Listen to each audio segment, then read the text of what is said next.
mean. Woo!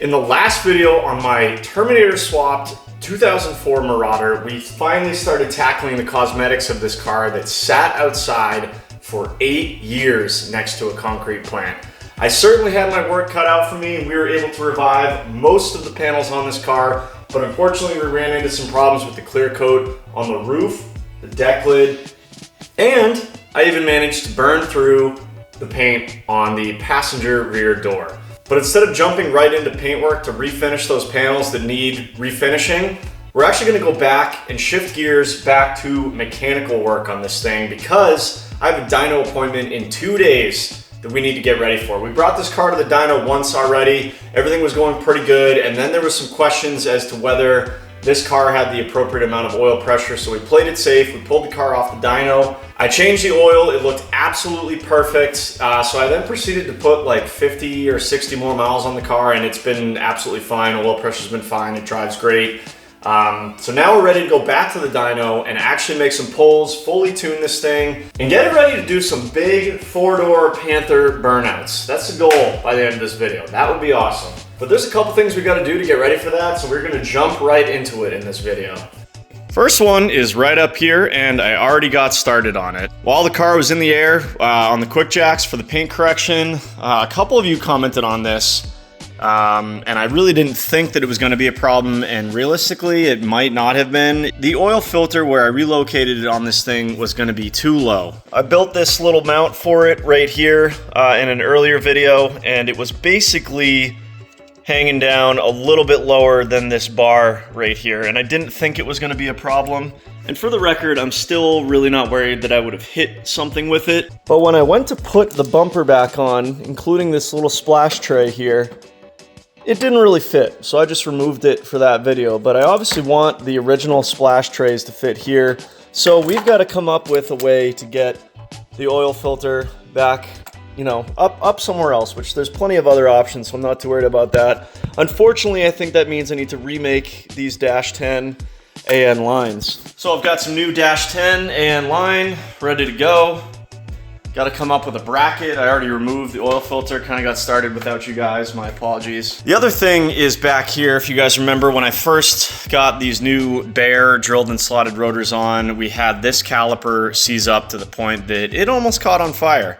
And since then, it is freed up and has been totally fine for the last 10 to 15 miles. But the last thing I want is a problem that I knew about coming back to haunt me on the dyno. You guys have gone to the dyno before, you know, you take time to get there, you take your tuner's time, it costs you money, it costs you time. If you have to come back to the dyno like we did, it could be 3, 4, 5, 6 weeks before the tuner can fit you in again. So I want to do everything I can to make sure I'm ready for the dyno. So I got a new caliper, a new hose for that side from Rock Auto. We got to paint it red to match and everything else, but we got to get to work right now. So let's start up front with the oil filter relocation, then we'll move into the caliper.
All right, well, that was fun. Oil filter relocation V2 is completed.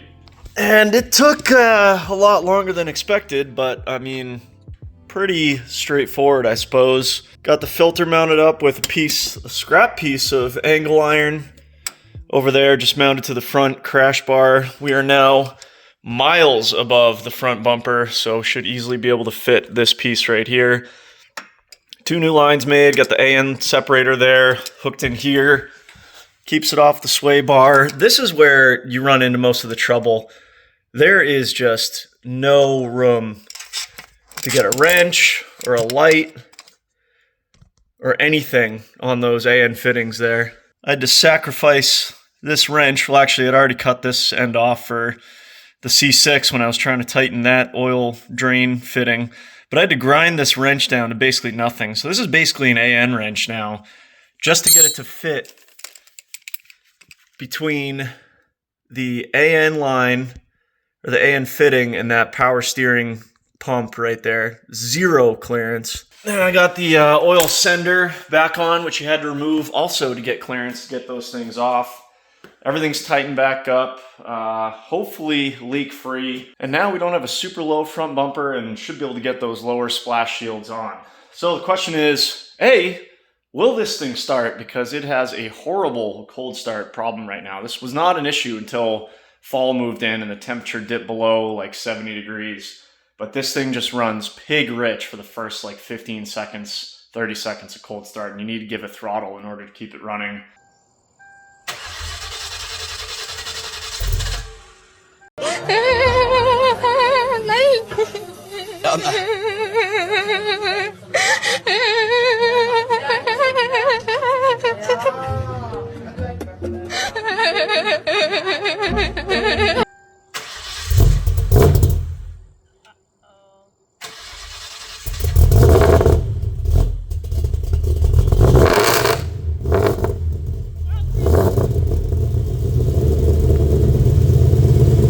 So A, we'll see how bad that is, and B, do we have any leaks? Let's find out.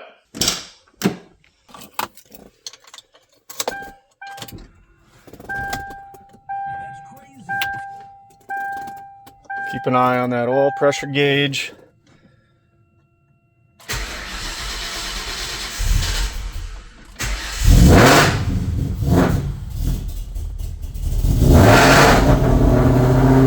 There's oil pressure.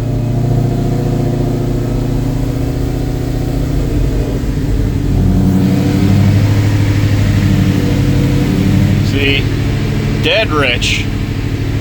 Gotta keep some throttle in it.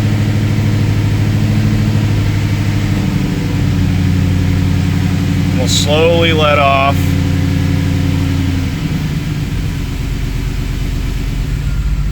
Now she'll idle, but she's coming around.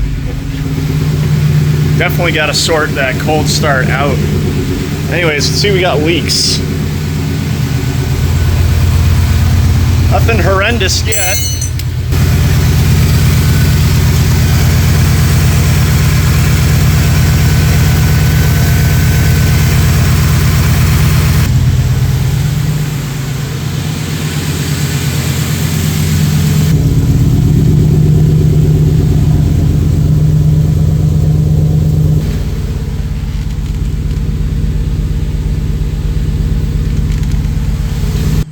Alright, well, we got good oil pressure and no leaks. Out back here, got the caliper curing up in, on a heat cycle here. Nature's heat cycle.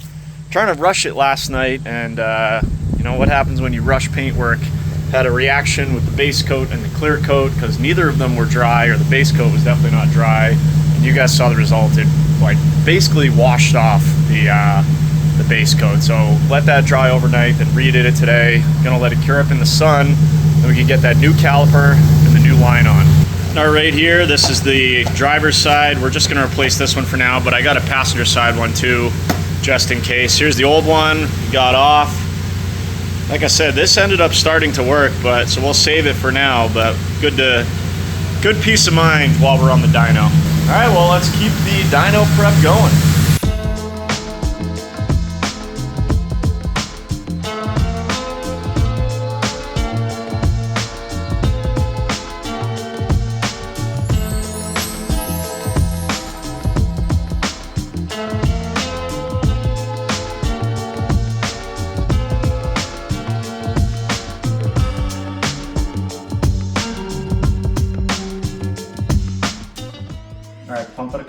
times and then hold it down.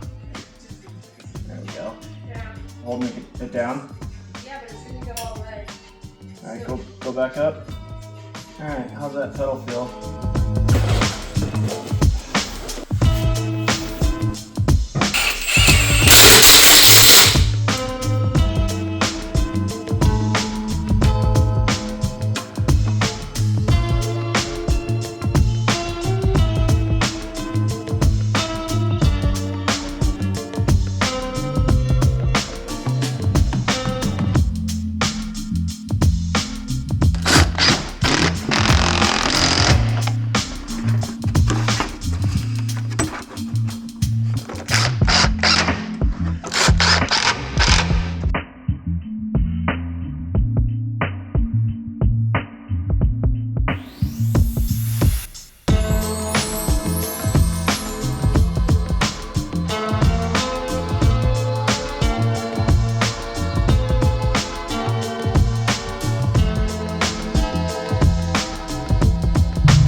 It is a beautiful D-Day, aka Dyno Day. Beautiful day to float around on the couch that is the Panther chassis or Mercury Marauder.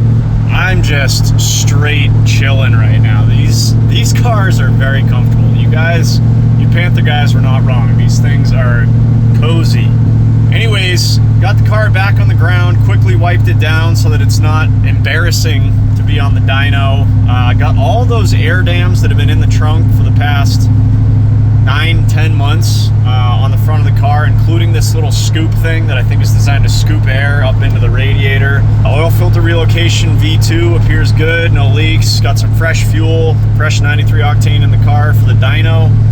Had another rough cold start, so I'm hoping we can sort that out today. I would drive this thing down to the dyno. I've got just about 75 miles on this motor now, but I want the tuner to get this thing when it's cold so that he can take a look at it. And you know, you never know what's going to happen on the dyno, so I'm going to just load this thing up on the trailer. We'll head about an hour and a half south into western Massachusetts, central western Massachusetts to Turbo Mike, and we'll see if we can make some real dyno pulls this time. Car is driving like an absolute dream. I just went to the electrical supply store, grabbed some stuff.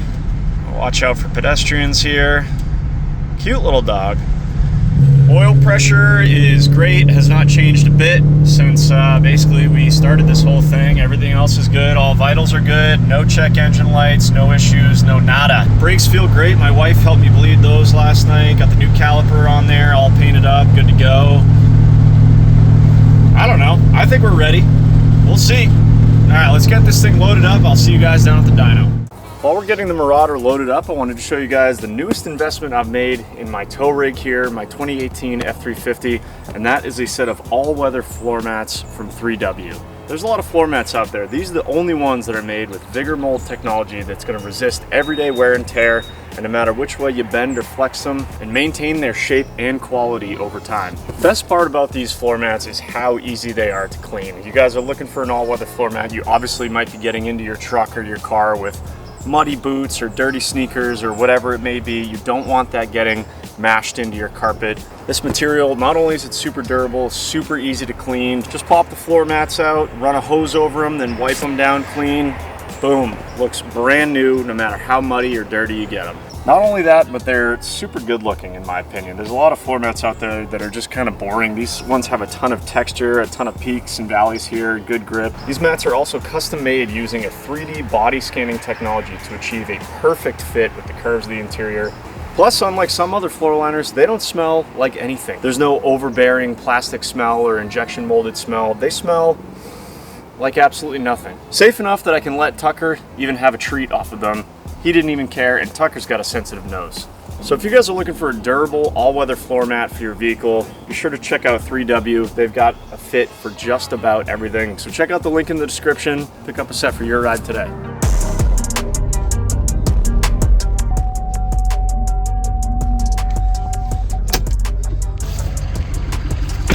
Man, I gotta trim back these arborvitaes.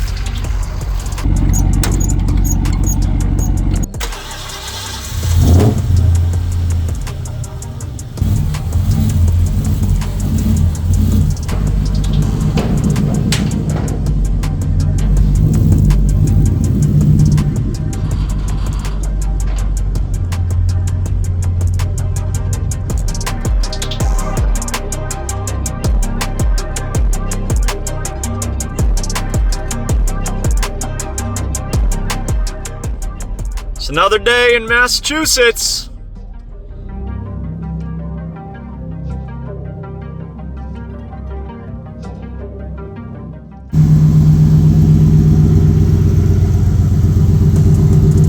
Alright, you guys know the deal. At the dyno, I like to let the tuner focus. I like to focus, make sure if anything comes up that I can handle it.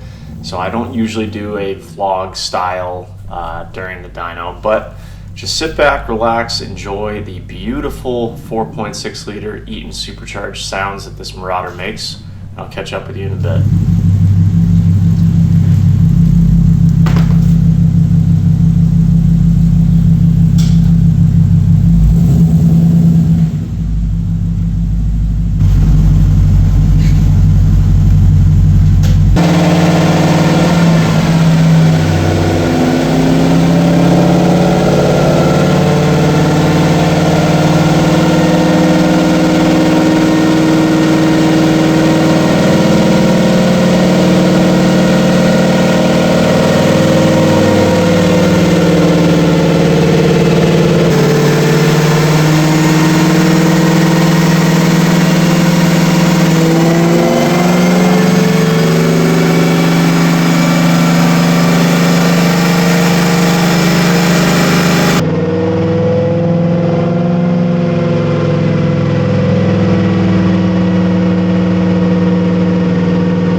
is pitch black, but we are headed home, Marauder in tow, and we finally had a successful dyno appointment. And third time's a charm for this motor in 2 different cars. We'll talk about it all tomorrow in the daylight. I'll catch you guys then. I got a little bit of a drive home, but man, this car is gonna be a riot.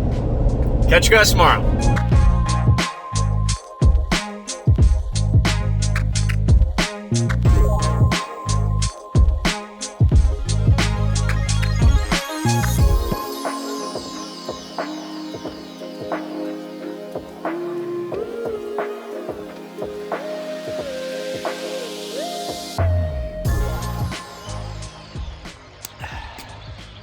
Got some sleep, feeling better, and the Marauder made it back. Also, check this out.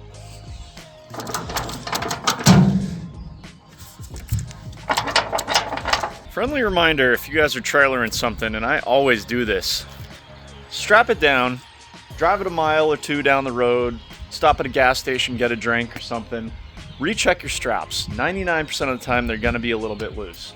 Instead of doing that last night, I ignored it and continued to go 80 miles down the road with loose straps. Car's fine, obviously, but just check your straps after you go a little bit. Anyways, it is a beautiful fall morning, but it is chilly. It got down, I think, into the low 40s last night. So let's get this thing off the trailer. We'll talk about the dyno yesterday, but right now, let's see if the cold start issue is resolved. This is just about the coldest it's been right now. Let's see what this thing does in a cold start.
Windshield wipers. Well, it's actually 2 days later. Got sidetracked doing some house projects. Starting a little bit of a back deck remodel, and just got sucked into that for the last 2 days. But anyways, it is a couple mornings later. It is cold this morning, and as we saw pulling this thing off the trailer, it seems like this thing still has some cold start issues, but I'll sort that out with the tuner. But either way, quick dyno recap. Again, if you guys have been on the channel, you know the deal. I usually don't vlog at the dyno so that myself and the tuner can focus on what needs to be done. But we got there, and Mike immediately, well, before the car was even off the trailer, made some adjustments to the cold start tables, if you will, and it started up much better in his parking lot there. Because we'd already done work the first time, we were able to roll it right into on the dyno, and start getting some RPM and some heat into this thing, start making some boost. Like completely rebuilt the math table. I had noticed at a couple points that the wideband was reading super rich, like just randomly driving around, so that took care of that. We're at 14.6, 14.7 partial throttle everywhere now, which is perfect. Then we eventually got into some full dyno pulls, and this thing is an absolute ripper, and it was such a relief. Again, this is the third time this motor has been on the dyno. Once in the blue Cobra, when it was smoking a ton and we weren't even able to make a full pull.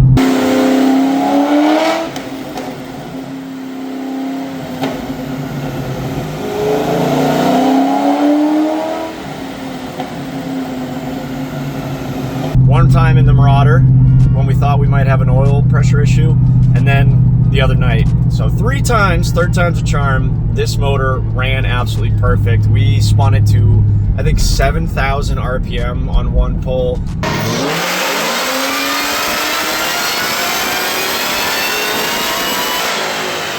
Perfect oil pressure, 0 smoke, like none. This thing just, it runs absolutely perfect. It's good to, you know, took building it twice basically, but it runs really, really well. We did, I don't know, 3 or 4 or 5 pulls. Ended up at, I think, 438 horsepower to the tire and like 460 something rear wheel torque. I was looking up this morning, most factory Marauders back in the day were dynoing like 250 at the rear tire. So we basically added 200 rear wheel horsepower to this car with mostly OEM stuff. This is how Ford could have built this car from the factory. Of course, we got an upper pulley, lower pulley, long tubes, stuff like that. But I mean, this is not a crazy setup. You know, we didn't do twin turbos or anything like that. It's a factory blower with a, you know, smaller pulley. So I am just over the moon with this thing. It is an absolute riot. Mike was doing some wide open pulls. It blew the tires off on the 1-2 shift. We're pretty sure there's some work done to the transmission. It shifts so solid and holds that power all the way to redline. It's again, I don't know what's done to it. It does have that, you know, tail shaft cooling mod, but we think there's some other, you know, some other stuff done in there. But either way, this thing's a ripper, man. I haven't gotten to, you know, street drive it yet, which is what we're doing right now. So I think these 8 to 9 year old Nittos are not going to stand a chance on these cold weather mornings. But that sounds like a Nitto problem and not a me problem. Let's go blow them off. And traction control is off. By the way, got my heated seat on. This thing is so comfortable. Love it.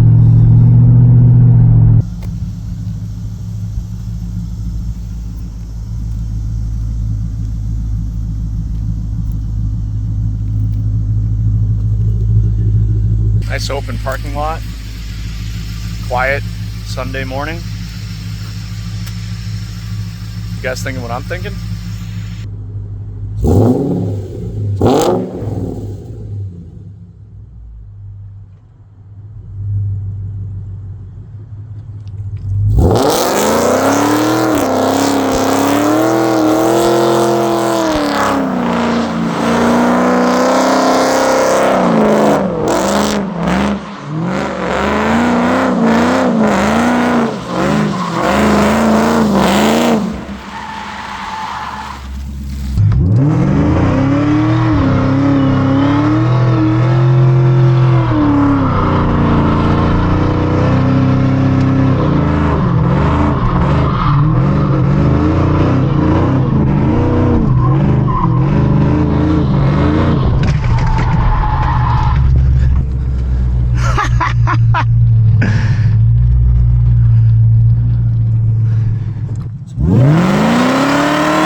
Well, I think we got ourselves a burnout machine. Oh, I can't even see the camera.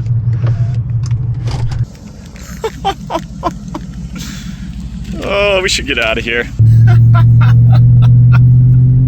Oh, this car's a riot. Big 4-door boat, swinging donuts. Oh, I love it.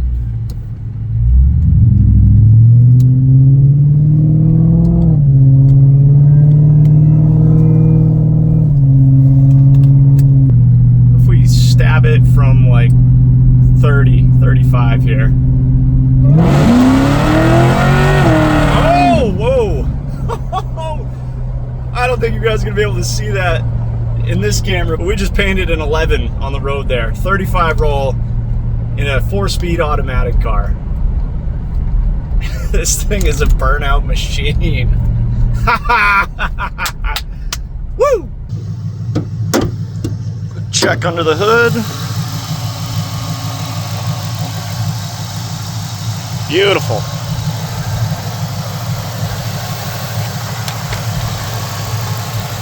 It is cold this morning. Boost season. One more stab from a stop for good measure.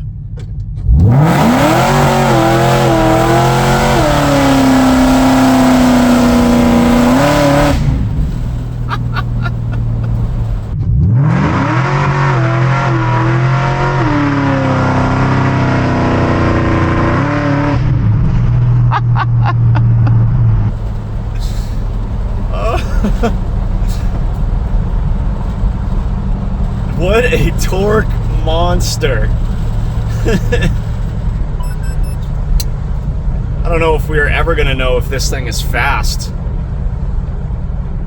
unless we get some better tires on there. It just blows them off everywhere.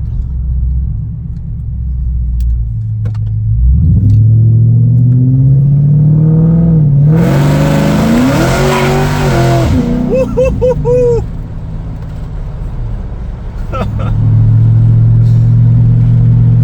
These cars are fairly controllable though. They're, you know, very big, very heavy. You know, like a C6 Corvette is like very snappy and can get away from you quickly. I feel like this thing is a little bit more stable for the old folk, you know?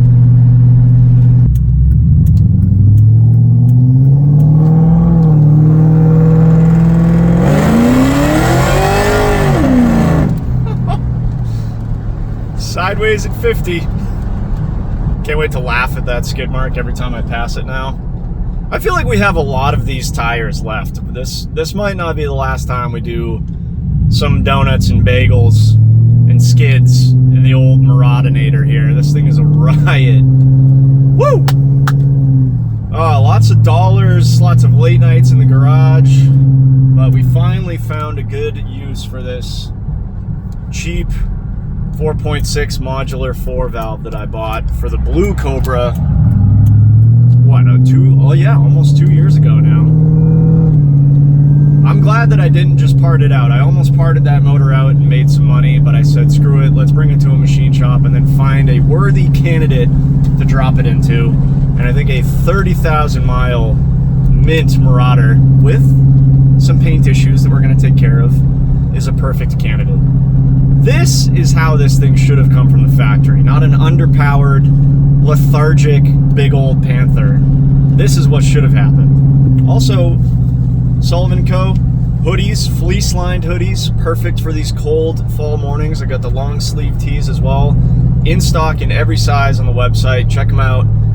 Help support the channel. Allow us to build more cool stuff like this.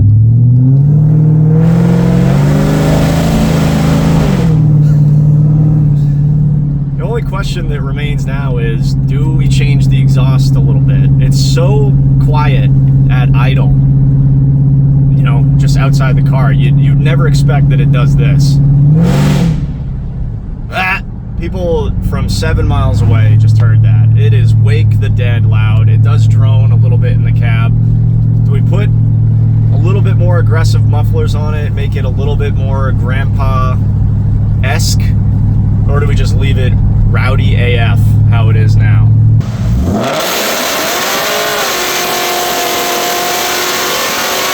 I don't know. Let me know what you guys think in the comments. See? Super reasonable at idle.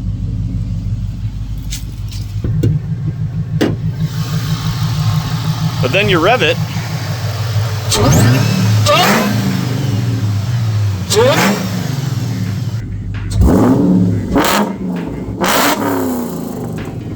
And just like that, not so quiet.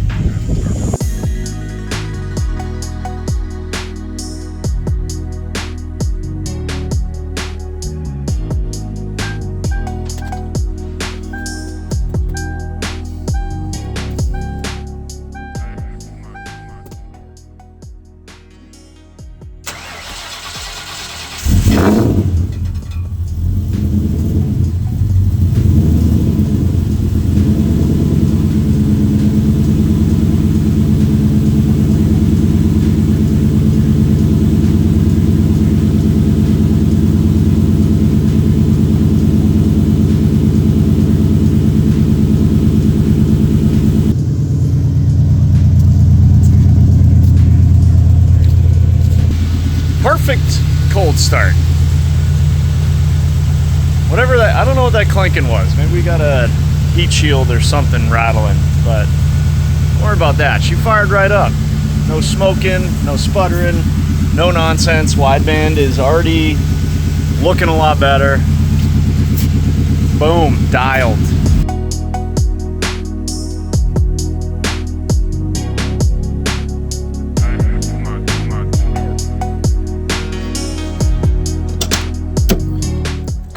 All right, a couple days later, let's do one more test of the updated cold start table for good measure.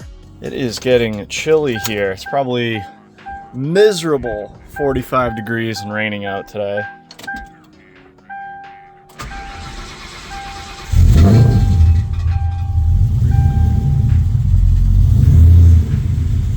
Much better.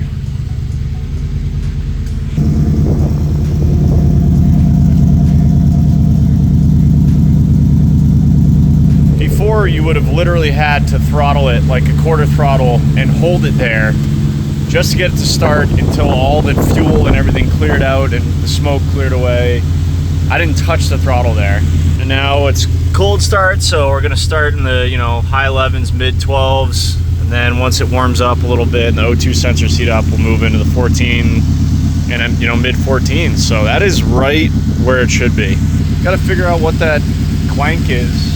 Exhaust shield or something. I almost feel like I hear a little exhaust leak, but no big deal.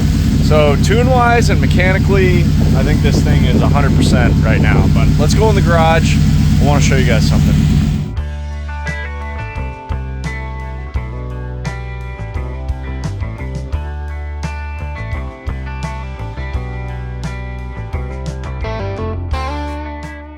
Check out this gold mine. Just scored on Facebook for a song. When I bought the Marauder from the guy in Louisiana, I think it was, the one thing he said it didn't have, or when I asked him, he said he didn't have or he couldn't find, was the original owner's manual. And I was kind of bummed about that, seeing as it's a low mileage car. A lot of times that means a lot to potential buyers, myself included. It's good to see the owner's manual and all the paperwork that would have come with the car originally. I was like, all right, maybe not the end of the world, let's check eBay. And being that this is a very limited run, rare car, owner's manuals for a 2003 or 2004 Marauder, if you can find the correct year for your car, were like $200 to $300+. So that was kind of a bummer. Well, what do you know, I was on one of the Marauder Facebook groups the other day and found a guy who was selling some Marauder stuff, and he had an owner's manual, and I said, how much for that? $80. He included two of these things. I don't know which one is the correct one for a 2004 Marauder, but I've got both of them. This one is in slightly better shape, but this one's really, not in bad shape for being 20 years old. Comes with everything. The original Marauder specific owner's manual, got the Marauder specific cluster in there and the odometer gauges at the bottom, tire information. This is actually awesome. Still in the original plastic. The interactive owner experience. I originally thought that maybe this was that marketing DVD, which I think is floating around probably somewhere. If anyone has one, let me know. But I think this is more just to kind of watch this and learn how to run the headlight knob, for example, which I think is supposed to be used in reference with this quick reference guide, which folds out and has got a guy on the drag strip in his Marauder with some more, you know, marketing material and obviously quick reference stuff there. Very, very cool original documentation for this car. To me anyways, I don't know if you guys geek out about this stuff like I do, but then of course, you know, your roadside assistance, your scheduled maintenance guide, which by the way is completely untouched, so we could fill that out if we wanted. We could put in here, wherever the 30,000 mile service is. Here we go, 30,000 miles. We'll just add a quick checkbox for complete Terminator drivetrain swap. I don't see that over here, so you know, we'll add that ourselves. And then, you know, Blue's Clues, popular kids show at the time, that shows you how to properly secure your child. So all that for 80 bucks. I was psyched. Car did come with 2 original keys, which is awesome, including the valet key. So I guess 3 original keys. One of the fobs is broken, so I'm gonna try and find another original one that's kind of this dark gray color. You can get the, you know, China ones for a couple bucks on Amazon, but I think they're black and I'd like both of them to match. Then also wanted to show you guys this to get your opinion. Obviously all of the 96 to 04 Cobras came with this little build plate that tells you who built the motor, and then they've got their little, you know, stamp on those 2 boxes there. The C8 Z06 has a similar one. Dale Sherry built that. The original LS7 that came in this car would have had one of those as well. That's long gone. So anyways, what I'm getting at is, should I put this on the Cobra? This is not from that original motor. My buddy Mooch actually gave this to me. This is off his Oxford White 04 Cobra from back in the day. I think he had his valve covers powder coated. But I asked him if he still had it. He said yes. I said, I might put that on the Marauder just so people know, you know, she's got a Cobra heart, even though, you know, you guys know. I don't know. Let me know what you guys think as far as the OEM Plus look. Should we put this on those Wrinkle 4 blue valve covers and complete the look, or should we just leave them as is? But it is miserably cold and rainy outside, and there's not much else I can do on the Marauder right now. We're kind of waiting to see if we can get into the paint booth on that thing pretty soon. I'm in the middle of a project on the wife's car, so that'll be up in a couple days if you guys are interested in some 500 horsepower twin turbo Audi mom mobile content. But that is going to do it for the Marauder in this one. After 3 trips to the dyno with that motor, we finally made awesome power. The car is an absolute riot to drive.